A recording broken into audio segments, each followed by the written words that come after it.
The matchmaker's letter arrived at the Calloway Ranch on a Thursday, 2 weeks before the wagon was due to fetch anyone from the Billings depot. Hattie Marsh read the whole of it aloud to her husband at the supper table, her voice climbing with each line as though the words themselves were an offense. The woman's name was Clara Voss, 31 years old, widow of a Cheyenne schoolteacher dead 3 winters past, no children, capable with figures, capable with a kitchen, capable with a needle. And then came the line that had put the sourness in Hattie's voice. The matchmaker, a Mrs. Edna Pullman of the Billings Matrimonial Bureau, had written it almost as a warning. Clara Voss, she noted, speaks her mind freely and does not bend to criticism she considers unjust. She is warm-hearted and deeply loyal, but she will not be managed. I share this not to discourage the arrangement, but so that you may know the full character of the woman coming to you. She is not for every man. If you're enjoying this story so far, don't forget to hit the like button and subscribe. Drop a comment telling me where in the world you're watching from. I love hearing from you. Hattie set the letter on the table and looked at her brother-in-law, Cale Calloway, who sat at the head of the table with his coffee going cold in his hand, the way it always did when he was thinking past whatever room he was sitting in. His ranch ran 3,000 acres of good grass east of the Yellowstone. He had 2 boys, 7 and 9, who had been eating burnt biscuits in their own silence since their mother passed 18 months ago. The boys needed a woman in the house. Everyone in the county agreed on that. Cale had agreed on that himself. It was his response to the matchmaker's warning that nobody in the county had expected. He set down the coffee, looked once at the letter, and said he would write back by morning. He would tell Mrs. Pullman to send Clara Voss. Hattie asked, did he not worry about a woman who would not be managed? Cale said a ranch ran on people who knew their own minds. He had enough nodding yes men on the payroll already. Clara Voss had spent the 3 years since her husband's death keeping books for a Cheyenne dry goods merchant named Horace Webb. She had also, in that same span, raised the reading level of 4 of Webb's children when their schoolmaster left town without warning, organized the accounts of the Presbyterian Women's Society when their treasurer fell ill, and talked down 2 suppliers who had tried to shortchange Webb's inventory orders by citing figures she had memorized from ledgers they assumed she had not read. Webb had been sorry to lose her. He had also, with the kind of honesty rare in employers, written her a reference letter so thorough and specific that Clara had read it twice before folding it into her trunk, unsure whether to feel grateful or embarrassed by how well it named her. She did not think of herself as difficult. She thought of herself as someone who had stopped pretending not to see things clearly after the years she spent watching her husband's congregation talk around the truth of his illness, rather than help him face it. Thomas Voss had been a gentle man, too gentle for the bluntness the frontier sometimes required. The congregation had loved him for his gentleness. They had brought him soup when he was bedridden and hymns when his breathing grew shallow. And not one of them had been willing to say plainly what the doctor had told her in October, that he would not see spring, and that the schoolhouse would need another teacher by February. Clara had been the one to write the letters.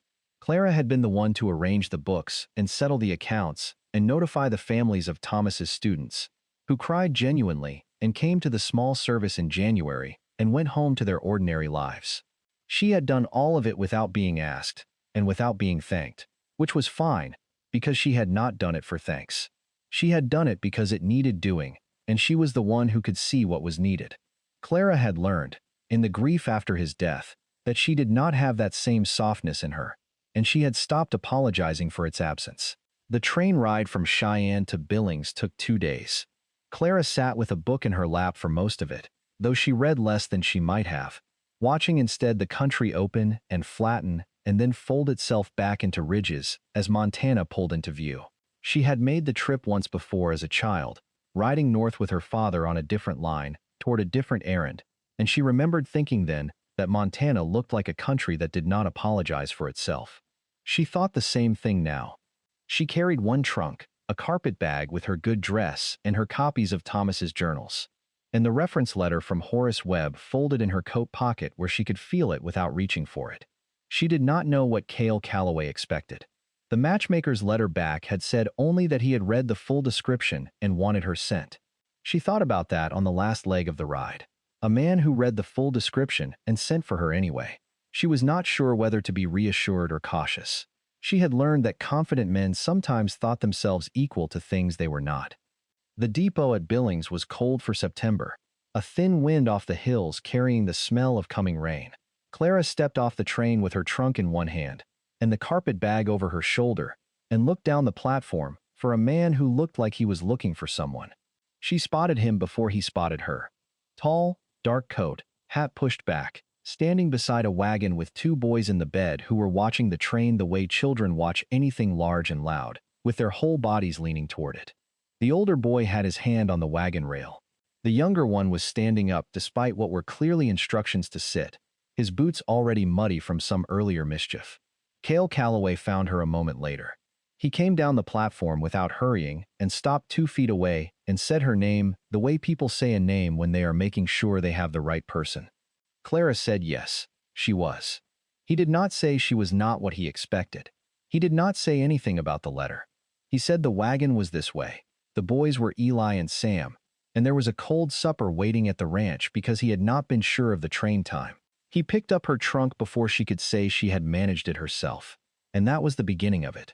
The trouble started at church, which was where trouble of that particular kind usually started in small counties with long memories, and not enough to occupy the idle mind. The Calloways attended the Bitter Creek Methodist Church, and the Methodist women of Bitter Creek had strong opinions about mail-order brides, about widows from Wyoming, and about women who did not lower their eyes when spoken to by their betters. Clara became aware of this within her first Sunday. A woman named Dora Pickens, who had her hair in a tight gray roll and her opinions in an equally tight arrangement, introduced herself at the door of the church and asked Clara how she found Montana.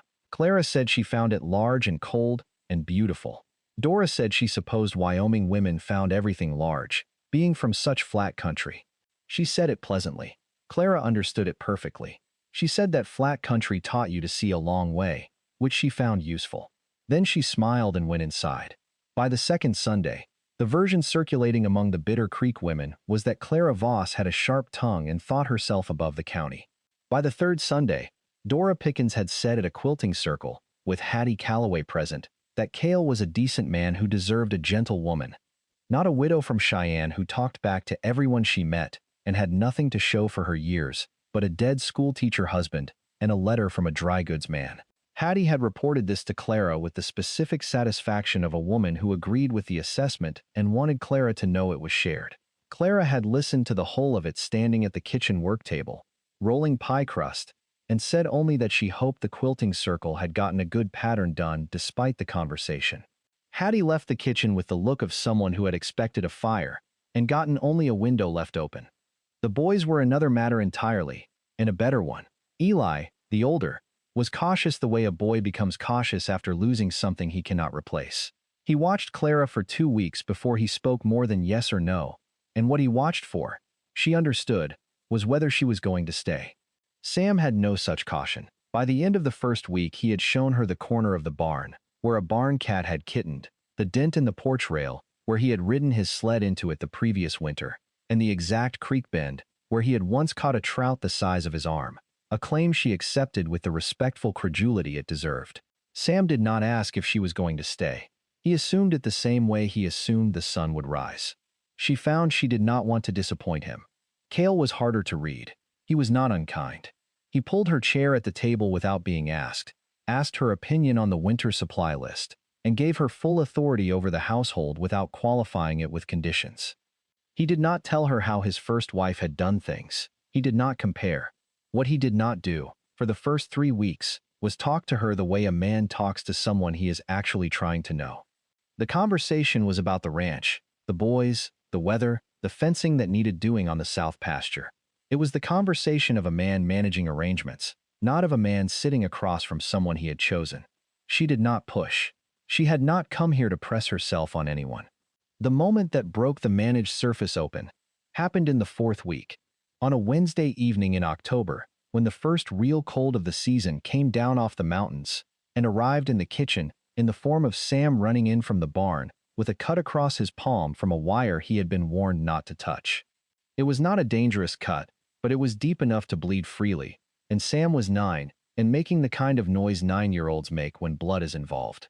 Clara had the cut clean, wrapped, and the boy calm within 5 minutes, talking to him the whole while in the steady, unhurried voice she had used with Webb's children when they were frightened, asking him to describe the barn cat from smallest to largest kitten so his attention had somewhere better to go. By the time the bandage was tied, Sam had named all 4 kittens and was wondering aloud whether the smallest one might need extra feeding. Cale had stood in the kitchen doorway through all of it. When Sam went back to the table with his wrapped hand and a piece of cornbread Clara had handed him without comment, Cale said, quietly enough that it was only for her, that she had handled that well. Clara said Sam had done the harder part of sitting still. Cale looked at her for a moment with something different in his face than the careful management she had been reading there for 3 weeks, and then he sat down at the table and asked her how Thomas had died. She told him, not briefly the way she told people when she wanted the subject closed, but fully, the way she had not told anyone since the morning she had packed up the schoolhouse and arranged for the books to go to another teacher. Cale listened to all of it without offering her anything she had not asked for. No condolences shaped like corrections. No suggestions that she might have done something differently. He said Thomas sounded like someone who had mattered. Clara said he had. After that, the conversation between them was different. Not rushed, not suddenly warm in a way that felt performed. Different the way a room is different when a window that has been painted shut is finally opened. If you're hooked on this story, make sure to subscribe and turn on notifications so you never miss an upload. Your support means everything and helps me bring you more emotional stories like this one. The trouble with Dora Pickens came to its proper head at the harvest social held in the churchyard on the last Saturday of October. Every ranch family within 10 miles attended. Tables were set in the open air with oil lamps hung on posts, and the women brought covered dishes, and the men talked cattle prices, and the children ran until they were pulled in to eat. Clara had brought an apple cake that had taken her the better part of an afternoon, using the last of the dried apple she had ordered from the general store in August. She set it on the table with the other desserts and went to help Eli and Sam find seats before the rush. She was coming back across the yard when she heard Dora Pickens's voice from the cluster of women near the dessert table. Dora was talking about the cake. Specifically, she was suggesting to the women around her that Clara had likely purchased it from the bakery in town and claimed it as her own, since no woman who spent her time talking back to her betters had the patience for proper baking. The women around Dora laughed or stayed carefully quiet, which amounted to the same permission. Clara stopped walking. She did not move toward the table, and she did not move away from it. She stood in the lamplight and let what she had heard settle into its full shape. The thing about having a sharp tongue, which was what they all said about her, was that she had spent a good many years choosing not to use it. She had learned the difference between speaking because something was true and speaking because she was angry, and she knew which one she was standing in at this moment. She was angry, which meant she said nothing. What happened next had nothing to do with her. Cale had been standing near the fence talking to a man named Roy Greer about winter feed, and Roy Greer had a carrying voice, and Dora Pickens did not know that Cale had turned and was listening. He crossed the yard in 7 steps, which was not a long walk, but was enough time for the women near Dora to notice him coming and fall into the kind of silence that arrives when a man moves with a purpose people can read. He stopped at the dessert table and looked at the apple cake and then at Dora Pickens with the expression of a man who has decided the conversation is over before it begins.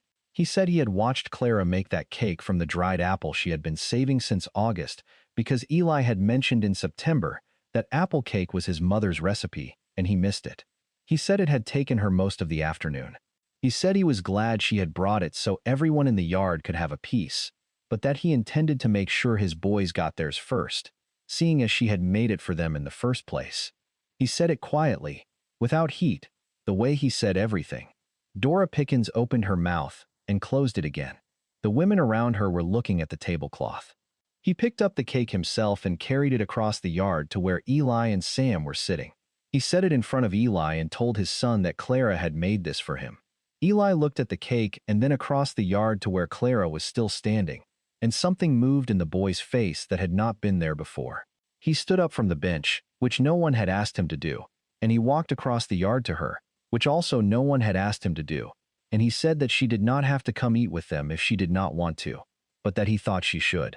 Clara walked back across the yard with Eli beside her and sat down at the table with both boys and cut the cake herself and gave the largest piece to Sam because he would have sulked otherwise. She did not look at Dora Pickens. She did not say anything about what had happened. She asked Sam whether the smallest kitten had been eating better, and he said yes, and described it for 4 minutes, and by the end of it the table had settled into the ordinary warmth of a family at supper. She found out later, from Roy Greer's wife who stopped her after church the following Sunday, with the specific purpose of telling her, that Dora Pickens had gone home early from the social, and that the women who had been standing near her at the dessert table had, in the days following, each found a reason to stop by the Calloway Ranch to introduce themselves properly. They came one or two at a time, bringing small things, a jar of preserves, a pattern for a winter coat, and offered to help with the mending circle. Clara accepted each visit the same way she had accepted the rejection at the social, with the same face, the same steadiness, the same willingness to offer coffee and sit down. She did not make anyone account for what they had stood still for. She was not interested in that kind of ledger. Roy Greer's wife, whose name was Bess and who had brought a jar of her own pickled beans, stayed longest on her visit and said at the end of it that she thought Clara had more patience than the county deserved. Clara said she thought the county was mostly made of people who were waiting to see what you were before they decided how to treat you, which was not patience on her part, but only the willingness to be seen clearly. Bess Greer said that was a kind way to put it. Clara said it was the true way, which she found was usually kinder than the kind way. The official proposal, when it came, was nothing like what anyone watching from outside might have expected. It was a Sunday evening in November, cold enough for the stove to run hot all day, and the boys were in bed and the kitchen was clean, and Clara was sitting at the table with Horace Webb's account books, which she had borrowed for the winter to reorganize for him as a favor, because the system he was using was costing him a quarter of his inventory tracking, and she had told him so in a letter. Cale came in from the barn, got his coffee, and sat down across from her, and watched her work for a while without speaking, which was a thing he did sometimes, and which she had stopped finding strange. He said he had been thinking about the arrangement. Clara set her pen down and looked at him. He said that the boys had stopped calling her Miss Voss. He had noticed it happen gradually, and he had not corrected it, because he was not sure he wanted to. He said Eli had asked him, 2 weeks ago, whether Clara was going to stay. He said he had told Eli he did not know, but that he hoped so. Clara said that was a careful answer. Cale said he had been trying to be fair. She asked fair to whom.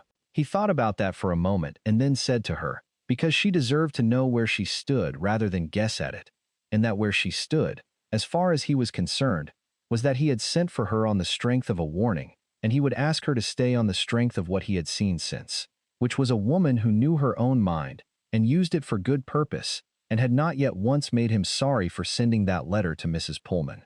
He said, would she marry him properly, or would she want more time to consider? Clara looked at the account books on the table, and then at Cale Calloway, and thought about Thomas, who had been gentle and true and gone too soon. She thought about the apple cake and Eli crossing the yard on his own 2 feet. She thought about Sam naming the kittens in order of size while she wrapped his hand. She thought about a ranch 3,000 acres wide, where the windows fit the frames, and the stove drew clean, and the boys were waiting to be told whether she was staying. She said she did not need more time. She said yes. They married in December, a small ceremony at the Bitter Creek Church, with Bess Greer standing as witness, and Sam Calloway insisting on holding the rings, which nearly became a disaster when he dropped one in the aisle and had to retrieve it from under the front pew while everyone waited. Clara watched him scramble after it with the solemn urgency of a boy who understood that this was important without fully understanding why, and she thought that this was already her family, had been for some time, and that the ceremony was only the rest of the world catching up. Dora Pickens attended the wedding. She sat in the back and left before the cake, which was apple, which Clara had made herself, which everyone knew. The months after the wedding settled into the shape of something that had always been possible and was only now being lived. Clara reorganized Cale's ranch accounts the same winter and found 2 years of arithmetic errors that had been costing him more than he knew. She told him plainly what she had found and what it meant, and he said he was grateful and asked her to take over the books entirely. She said she would on the condition that he stopped assuming she would ask his permission before acting on what the numbers told her. He said that was fair. She said she was glad they understood each other. Eli began bringing her his schoolwork in the evenings, first only to ask about arithmetic, and then about other things, the words he was not sure of in his reader. the history questions that his teacher assigned and that Eli found he could not stop thinking about past the classroom. Clara answered everything he asked and asked him questions back, the way Thomas had taught his students, turning the answer into another door rather than a wall.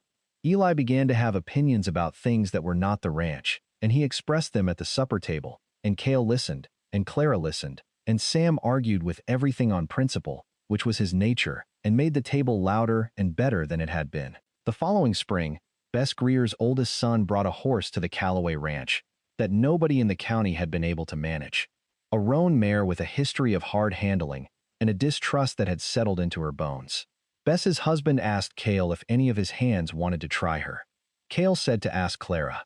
Clara spent 2 mornings with the mare in the near pasture, alone and unhurried, and by the 3rd morning had the horse eating from her hand. She was not surprised by this. She had spent enough time around creatures that had been pushed past their patience to know that patience itself was the only answer, that you could not force trust into being, only wait for it to decide you were worth it. She thought sometimes about the matchmaker's letter, the warning that Mrs. Pullman had sent along with her name. She talks too much and bows to no one. She had not thought of it as a warning when she first heard it repeated back to her, weeks after her arrival. She had thought of it as the most accurate description of herself that any stranger had managed in 31 years. A woman who said what she saw and stood where she stood and did not mistake agreement for kindness or silence for approval. She was this. She had always been this. The only question the frontier had added was whether the man at the end of the wagon journey would see it the same way. Cale Calloway, who had written back to Mrs. Pullman and said send her, had seen it. She was not always easy. She knew that. Neither was he. They were 2 people who had learned the hard way that the world did not reward vagueness, and they ran their ranch and their household and their table with the same direct honesty that had made some people in the county wary of Clara and had made Dora Pickens's face go tight at church on more than one occasion. It was also what made the Calloway table the one people remembered after they had been invited to supper. The talk was honest, the food was good, the boys were loud, and the woman at the end of the table said exactly what she thought and listened in return with the same fullness she expected from others. More than one neighboring rancher's wife, women who had stood silent at the harvest social while Dora Pickens spoke, came to regard an invitation to the Calloway table as the best evening of their month. There was no single day when the county changed its mind. It happened the way most true things happen, gradually and then all at once, in small moments that added to a weight that eventually tipped. Eli placed first in the county spelling competition that spring, which Clara had prepared him for over 3 weeks of evening sessions, and the teacher who awarded the ribbon told Cale afterward that the boy's improvement had been remarkable and asked what had changed. Cale said his wife. The teacher said he could see that. Sam, who had not won anything and was philosophically opposed to spelling competitions, told Clara that evening he thought the whole thing was rigged, and Clara said she thought he might be right and that he should write a strongly worded letter to the organizers. And Sam took her at her word and spent the better part of an hour composing something that she helped him address correctly and actually post, because a person who said a thing should be willing to send it. The letter did not change the spelling competition. Sam did not expect it to, but he read it aloud at the supper table before they sealed it, and Cale laughed harder than he had laughed in 2 winters, and Eli said it was the best letter he had ever heard, and Clara sat at the table with her family in the November lamplight and thought that this was what she had not known she was walking toward. Not a rescue, not a fairy tale at the end of a train ride. A table where she was expected and her voice was wanted, and the boys were loud and the accounts balanced, and the man across from her had read the warning in a letter and written back to say send her. A woman who talked too much and bowed to no one had found the one house in Montana where those were not the complaints they sounded like. She did not bow now either, but she had found, in the months since the December wedding, that there were things she bent toward willingly because she chose to. She bent toward Eli's questions at the end of the day. She bent toward Sam's catastrophic optimism about kittens and spelling competitions and the size of fish. She bent toward the man who poured her coffee in the morning before his own and asked what she thought about the south pasture drainage and meant the question. These were not bows. These were the leanings of someone who had found her true direction and was no longer fighting the pull of it. The matchmaker had warned them both. Mrs. Pullman had been right, and in being right she had done them the best service either of them had received from a stranger. because Cale Calloway had read the whole of the warning and sent the letter anyway, and Clara Voss had stepped off a train in Billings in September with her trunk and her reference letter and her full and particular self, and the ranch east of the Yellowstone had become, by December, the home she had been carrying inside her all along, waiting for a house large enough to hold it. Thank you so much for watching until the end. If you loved this story, check out the other videos on your screen now. I think you'll really enjoy them. And don't forget to subscribe if you haven't already. See you in the next story.